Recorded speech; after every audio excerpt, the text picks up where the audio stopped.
ကျွန်တော်တို့လူဖွဲ့စည်းမှာလိမ္မာတဲ့ကလေးဆိုတဲ့စကားဟာအမြဲတမ်းလိုချီးကျူးစကားတစ်ခုဖြစ်နေတတ်ပါတယ်။မိဘစကားကိုအမြဲတမ်းနားထောင်တဲ့လူကြီးကိုပြန်မပြောဘူးမငိုဘူးမငြင်းညူဘူးဘာမှပူစာပြီးမတောင်းဆိုဘူးအိမ်ထဲမှာပြဿနာမရှုပ်သလိုမိဘမျက်နှာပြတ်အောင်လဲဘယ်တော့မှမလုပ်ဘူးဆိုရင်ဒီလိုကလေးမျိုးကိုလူကြီးတွေကယဉ်ကျေးတဲ့ကလေးလူလိမ္မာလေးဆိုပြီးချီးကျူးတတ်ကြပါတယ်။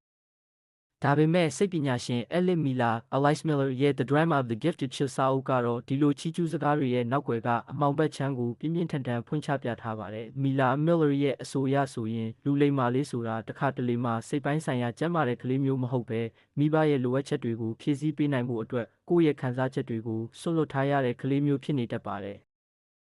အပြင်ကနေကြည့်လိုက်ရင်သာလိမ္မာပြီးယဉ်ကျေးနေပေမဲ့အတွင်းထဲမှာတော့ကိုယ်စိတ်ကိုပိတ်လောင်ထားရပြီးကိုယ့်ရဲ့ဒေါသနာကျင်မှုနဲ့လိုအပ်ချက်မှန်သမျှကိုအသေးချာဖုံးကွယ်ထားရတာမျိုးပါဒီစာအုပ်ထဲမှာသုံးနှုန်းထားတဲ့ဉာဏ်ကြီးရှင်ကလေး gifted child ဆိုတာစာတော်တဲ့ကလေးဉာဏ်ရည်မြင့်တဲ့ကလေးကိုအဓိကဆိုလိုချင်တာမဟုတ်ပဲမိဘရဲ့စိတ်ကိုဖတ်နိုင်စွမ်းရှိတဲ့ကလေးကိုဆိုလိုတာဖြစ်ပါတယ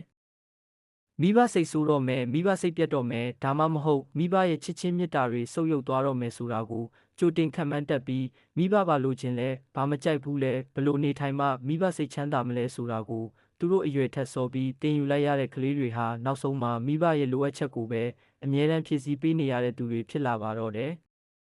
ဒီနေရာမှာအဓိကပြဿနာကကလေးဘက်မှာရှိနေတာမဟုတ်ပါဘူးကလေးဟာမိဘကသူ့ကိုချစ်လာအောင်စိတ်ကူးရင်ပြီးအလိုလိုက်နေတာမျိုးမဟုတ်ပဲမိဘဘက်ကလာတဲ့ဖိအားတွေမျှော်လင့်ချက်တွေမဖြေရှင်းနိုင်သေးတဲ့စိတ်တန်ရာ trauma တွေအပြင်ချီးကျူးခံခြင်းမှုထိန်းချုပ်ခြင်းမှုနဲ့ကိုတန်ဖိုးရှိသူအဖြစ်ခံစားခြင်းနဲ့လိုအပ်ချက်တွေအလုံးကကလေးပေါ်ကိုပုံကျလာတာကြောင့်ဖြစ်ပါတယ်မိဘဟာကိုကလေးကိုတကယ်ချစ်ကောင်းချစ်နိုင်ပေမဲ့အဲ့ဒီချစ်ချင်းမေတ္တာထဲမှာငါလိုချင်တဲ့ပုံစံဖြစ်မှချစ်မယ်ဆိုတဲ့သတ်မှတ်ချက် condition ပါလာတဲ့အခါကလေးဟာလုံခြုံတဲ့အချစ်မျိုးကိုမရနိုင်တော့ပဲချစ်ခံရဖို့အတွက်ကိုအမြဲတမ်းပြုပြင်နေရတဲ့အခြေအနေတွေကိုရောက်သွားရပါတယ်။ဒီအချက်ကိုMiller ကအရန်ကိုပြင်းပြင်းထန်ထန်ထောက်ပြထားပြီးကလေးဟာမိဘအတွက်ကလေးတစ်ယောက်လိုမဟုတ်တော့ပဲမိဘရဲ့စိတ်ကိုထိန်းညှိပေးရတဲ့သူမိဘရဲ့ဂုဏ်သိက္ခာကိုကာကွယ်ပေးရတဲ့သူ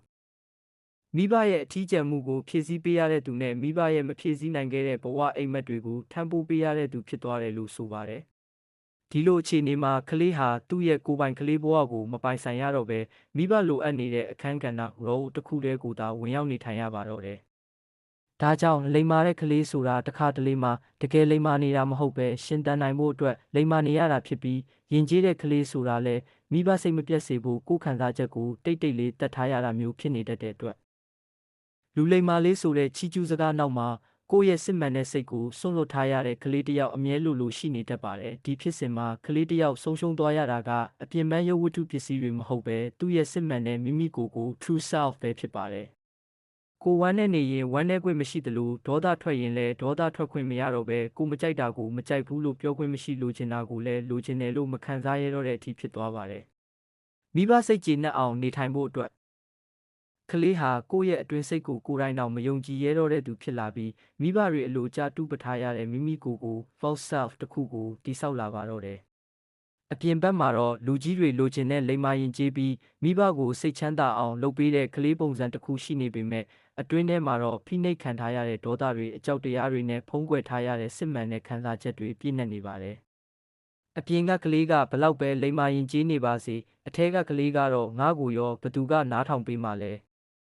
ဲဆိုတဲ့အမေနဲ့အတူတိတ်တိတ်လေးပျောက်ဆုံးနေတတ်ပါတယ်။ဒီလိုကလေးတွေဟာအရွယ်ရောက်လာတဲ့အခါလူအဖွဲ့အစည်းထဲမှာတာဝန်ကျေပြီးအလုပ်ကြိုးစားတဲ့လူတိုင်းစိတ်ကျေနပ်အောင်နေတတ်တဲ့ချီးကျူးခံရပြီးအရေးပါတဲ့အောင်မြင်သူတွေဖြစ်လာနိုင်ခြင်းများပါတယ်။ဒါပေမဲ့Miller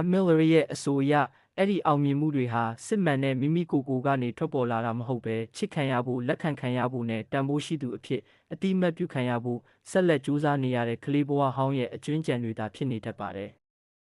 ဒီလိုအခြေအနေမျိုးကနေတဆင့်ကိုကြီးကျယ်ခမ်းနားမှုခံစားချက် grandiosity ဆိုတာပေါ်ထွက်လာနိုင်ပါတယ်။ကိုယ့်ရဲ့ဖြစ်တည်မှုတသက်နဲ့ကိုယ်တံမိုးကိုမခံစားနိုင်တော့ပဲတော်နေမှအောင်မြင်နေမှလူတွေချီးကျူးနေမှသာသို့မဟုတ်အခြားသူတွေလိုအပ်တဲ့သူဖြစ်နေမှသာကိုတန်ဖိုးရှိတယ်လို့ခံစားလာရပါတယ်။အဲ့ဒီလိုလူတစ်ယောက်ဟာဘလောက်ပဲအောင်မြင်နေပါစေစိတ်ပိုင်းဆိုင်ရာလွတ်လပ်မှုမရှိဘဲသူ့ရဲ့အောင်မြင်မှုတွေကသူ့ကိုလွတ်မြောက်စေဖို့ထက်နောက်ထပ်သက်သေပြစရာတွေအတွက်သာအမြဲတမ်းတွန်းအားပေးနေတတ်ပါတယ် အခြားတစ်ဖက်မှာလည်းစိတ်ကြယောဂသို့မဟုတ်စိတ်သက်ကြဆင်းမှု depression တွေပေါ်လာနိုင်ပြီးဘာကြောင့်ဝမ်းနည်းနေမှန်းဘာကြောင့်ဟာလာဟင်းလင်းဖြစ်နေမှန်းမသိပဲအပြင်ပန်းဘဝမှာအားလုံးပြည့်စုံနေတယ်လို့ထင်ရပေမဲ့အတွင်းစိတ်မှာတော့ဘာမှမရှိတယ်လို့ခံစားနေရတတ်ပါတယ်။မီလာမီလ်လာရဲ့အမြင်အရဒီလိုစိတ်သက်ကြဆင်းမှု depression ဟာကိုယ့်ရဲ့စစ်မှန်တဲ့မိမိကိုယ်ကို true self ကိုညှင်းပယ်ထားခြင်းကနေထွက်ပေါ်လာတဲ့အတန်တစ်ခုဖြစ်နိုင်ပါတယ်။ကလေးဘဝကလေးက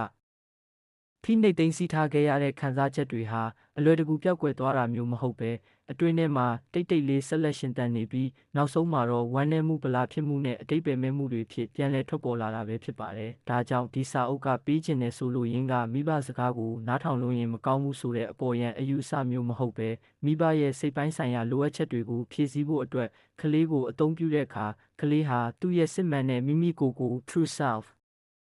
ဆုံးရှုံးသွားတတ်တယ်ဆိုတဲ့ပုံမူပြင်းထန်နှဆိုင်တဲ့အချက်ပဲဖြစ်ပါတယ်။ကလေးဟာမိဘကိုချစ်လို့လိုက်ရောတာမျိုးထက်သူ့ဘဝရဲ့အခြေခံလုံခြုံမှုကမိဘအပေါ်မှာလုံးလုံးလျားလျားမူတည်နေလို့သာလိုက်ရောရတာဖြစ်ပြီးသူ့မှာအခြားရွေးချယ်ခွင့်မရှိပါဘူး။မိဘရဲ့ချစ်ချင်းမေတ္တာကိုမဆုံးရှုံးစေဖို့အတွက်ကိုယ်စိတ်ကိုစွန့်လို့ရတဲ့ဒီလိုကလေးတွေကိုလူကြီးတွေကလူလိမ္မာလေးလို့ချီးကျူးတတ်ကြပေမဲ့မီလာမီလ်လာကတော့ဒီချီးကျူးစကားကိုတေချာပြန်လဲသုံးသပ်ကြည့်ဖို့တိုက်တွန်းထားပါတယ်။ဒီကလေးတကယ်ပျော်ရွှင်နေတာလားဒါမှမဟုတ်မိဘရဲ့လိုအပ်ချက်ကိုအချိန်မီဖြည့်ဆည်းပေးနိုင်လို့သာချီးကျူးခံနေရတာလားဆိုတာနဲ့ဒီကလေးတကယ်ပဲယဉ်ကျေးလိမ္မာနေတာလားသို့မဟုတ်ကိုဒေါသကိုမပြရဲတော့လို့ငြိမ်သက်နေပြီးမိဘမျက်နှာမပြတ်အောင်ကိုအတန်ကိုပိတ်ထားရတာလားဆိုတာကိုတေချာခွဲခြားသိမြင်ဖို့လိုအပ်ပါတယ်ပိုပြီးကြောက်စရာကောင်းတဲ့အချက်ကတော့ဒီစိတ်ဒဏ်ရာ trauma ဟာတယောက်တည်းမှာတင်ပြီးဆုံးသွားတာမျိုးမဟုတ်ပဲကလေးဘဝမှာကိုယ်ခံစားချက်ကိုမလေးစားခံခဲ့ရတဲ့သူဟာအရွယ်ရောက်လာတဲ့အခါအခြားသူရဲ့ခံစားချက်ကိုလည်းနားလည်လေးစားပေးဖို့ခက်ခဲသွားတတ်ပါတယ်။ကိုယ်ကလေးငိုရင်တီးမခံနိုင်တော့သလိုကိုယ့်လက်အောက်ကလူကနာကျင်မှုကိုထုတ်ဖော်ပြောဆိုရင်လည်းအားနည်းချက်တစ်ခုအဖြစ်သာမြင်လာပြီးကိုယ်တိုင်ခံစား권မရခဲ့တဲ့အရာတွေကိုအခြားသူတွေခံစား권ရတာကိုလည်းလက်မခံနိုင်တော့တဲ့အထိဖြစ်လာပါတယ်။ဒီလိုနည်းနဲ့အထင်သေးမှုဖိနှိပ်မှုနဲ့စိတ်ဒဏ်ရာတွေဟာမျိုးဆက်တစ်ဆက်ကနေနောက်မျိုးဆက်တစ်ဆက်စီကိုကူးစက်သွားတတ်ပါတယ်။ဒါကြောင့်ဒီ The Drama of the Gifted Child စာအုပ်ဟာမိဘတွေကိုနုနုညံ့ညံ့ကာကွယ်ပေးထားတဲ့စာအုပ်မျိုးမဟုတ်ပဲကလေးတွေဘက်ကနေမမမမတ်ယက်တီပေးထားတဲ့စာအုပ်ဖြစ်ပြီးမိဘတွေရဲ့အတိတ်ကခက်ခဲမှုတွေကိုနားလည်ပေးနိုင်ပေမဲ့အဲ့ဒီအကြောင်းပြချက်နဲ့ကလေးတွေခံစားခဲ့ရတဲ့ဒဏ်ရာတွေကိုတော့ဖျက်ပစ်ခွင့်မရှိဘူးလို့ခိုင်ခိုင်မာမာဆိုထားပါတယ်။မိဘတွေမှာစိတ်ဒဏ်ရာရှိနေတာမှန်နိုင်ပေမဲ့အဲ့ဒီဒဏ်ရာကိုကလေးအပေါ်ပုံချခွင့်မရှိသလိုမိဘတွေရဲ့မဖြည့်ဆည်းရသေးတဲ့လိုအပ်ချက်တွေကိုလည်းကလေးရဲ့ဘဝနဲ့ယဉ်ပြီးပေးဆက်ခိုင်းခွင့်မရှိပါဘူး။နောက်ဆုံးအနေနဲ့ကလေးတစ်ယောက်ဟာချစ်ခံရဖို့အတွက်ကိုယ့်ရဲ့စစ်မှန်တဲ့မိမိကိုယ် true self ကိုစွန့်လွတ်ခဲ့ရတယ်ဆိုရင်အဲ့ဒီချစ်ချင်းမြတ်တာဟာလုံခြုံတဲ့ချစ်ချင်းမဟုတ်သလိုဒီလိုကလေးမျိုးဟာအပြင်ပန်းမှာလူကြီးတွေလိုချင်တဲ့လူလိမ္မာလေးတစ်ယောက်ဖြစ်လာနိုင်ပေမဲ့အတွင်းစိတ်ထဲမှာတော့မိဘရဲ့လိုအပ်ချက်အတွက်မိမိကိုယ်ပေးဆက်ရင်သူ့ကိုယ်သူပျောက်ဆုံးသွားတဲ့စီကံပိုင်းအရာအောင်မြင်တစ်ယောက်ရှိပေမဲ့စိတ်ပိုင်းဆိုင်ရာအရာအကြီးအကျယ်ဆုံးရှုံးသွားရတဲ့ကလေးတစ်ယောက်သာဖြစ်နေပါတော့တယ်။ယနေ့ထိအတူရှိခဲ့ကြတဲ့စာအုပ်စာပေချစ်မြတ်နိုးသူအားလုံးကိုအထူးပင်ကျေးဇူးတင်ရှိပါတယ်။ဒီ channel လေးဟာစာတစ်ကြောင်းစကားလုံးတစ်လုံးရဲ့အလှကိုအတူမျှဝေခံစားရင်းနဲ့ဗဟုသုတအတွေ့အမြင်စိတ်ကူးရင်ကဘာလေးတွေကိုအတူဖန်တီးခဲ့ကြတဲ့နေရာလေးပါခဏတာပိတ်ထားရပေမဲ့စာပေရဲ့အလင်းရောင်ကတော့ဘယ်တော့မှမှိတ်မသွားပါဘူးစာမျက်နှာတိုင်းမှာခရီးဆက်နေကြပါနောက်တစ်ခါပြန်ဆုံကြရင်ပုံမကောင်းမွန်တဲ့စာအုပ်စာပေဝေမျှမှုလေးတွေနဲ့ပြန်လဲဆုံစည်းကြရအောင်အားလုံးကိုစိတ်နှစ်ဖြာကျမ်းမာပျော်ရွှင်ကြပါစေ။